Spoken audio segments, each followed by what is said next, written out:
Prince Yadav की मौत का रहस्य सुलझने का नाम नहीं ले रहा है। 13 जून को नेपाल के विराटनगर स्थित एक होटल के कमरे में प्रिंस यादव का शव बरामद हुआ था। इस घटना के बाद से मौत की वजह को लेकर तरह तरह की चर्चाएं और दावे सामने आ रहा है। कोई इसे हार्ट अटैक बता रहा है तो कोई ड्रग ओवरडोज या किसी जहरीले पदार्थ के सेवन की आशंका जता रहा है। वहीं प्रिंस यादव के भाई और पटना के प्रतिष्ठित शिक्षक रोशन आनंद लगातार इसे हत्या बता रहे हैं और इस पूरे मामले की निष्पक्ष जांच की मांग कर रहे हैं। लेकिन सबसे बड़ा सवाल अब भी वही है कि आखिर प्रिंस यादव की मौत हुई तो हुई कैसे। मौत के बाद नेपाल में प्रिंस यादव का पोस्टमार्टम कराया गया। आमतौर पर पोस्टमार्टम रिपोर्ट किसी भी मौत के कारणों पर शुरुआती तस्वीर साफ कर देता है, लेकिन इस मामले में ऐसा नहीं हुआ। रिपोर्ट में डॉक्टरों ने साफ तौर पर लिखा हुआ है कि मौत का सटीक कारण फिलहाल स्पष्ट नहीं है। डॉक्टरों के अनुसार वास्तविक वजह का पता विसरा जांच रिपोर्ट यानी कि फॉरेंसिक रिपोर्ट आने के बाद ही पता चल सकेगा। यानी कि जिस पोस्टमार्टम रिपोर्ट से मौत का राज खुलने की उम्मीद थी, उसने इस पूरे मामले को और ज्यादा रहस्यमय बना दिया है। सूत्रों की माने तो पोस्टमार्टम के दौरान हार्ट अटैक, पॉइजनिंग या किसी अन्य मेडिकल कारण को लेकर कोई अंतिम निष्कर्ष नहीं निकाला जा सकता।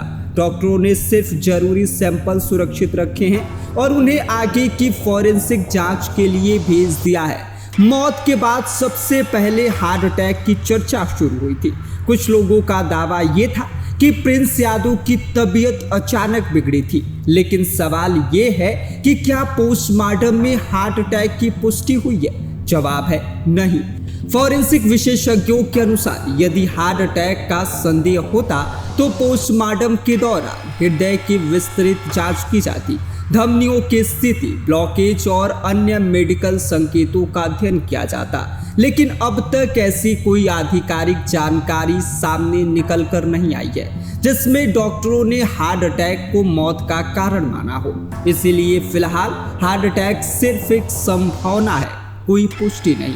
वहीं दूसरी ओर पोस्टमार्टम रिपोर्ट में सबसे ज्यादा महत्व विसरा जांच यानी कि फॉरेंसिक टेस्ट को दिया गया है। यही वजह है कि जहर देने या किसी जहरीले पदार्थ के सेवन की आशंका भी चर्चा में है। फॉरेंसिक प्रक्रिया के तहत शरीर के विभिन्न अंगों और नमूनों को सुरक्षित रखकर लैब भेजा जाता है। यहाँ पर जो है वो इन सब की जांच की जाती है। शरीर में यदि कोई विषैला पदार्थ, नशीला रसायन या अन्य खतरनाक तत्व मौजूद था या फिर नहीं।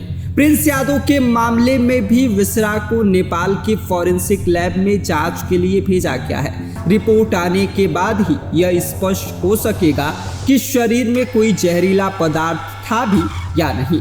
तब तक पॉइजनिंग का एक एंगल भी सिर्फ एक आशंका ही माना जाएगा। इसी बीच सबसे गंभीर आरोप प्रिंस यादव के भाई और शिक्षक रोशन आनंद ने लगाया है।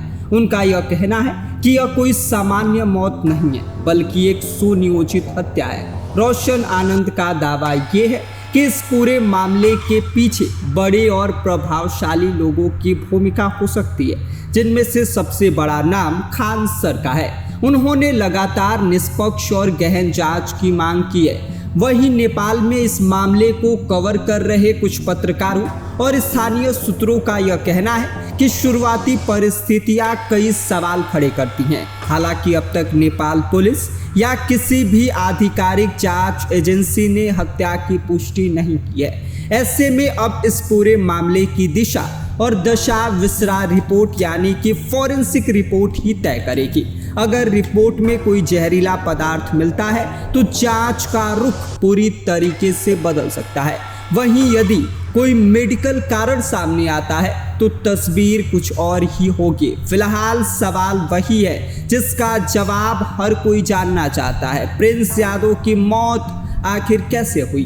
Bureau report, Swaraj post. Goal, जहां 28 वर्षों के सफर में 18,000 से भी अधिक छात्रों ने डॉक्टर एवं इंजीनियर बनकर सफलता की ऊंची उड़ान भरे है।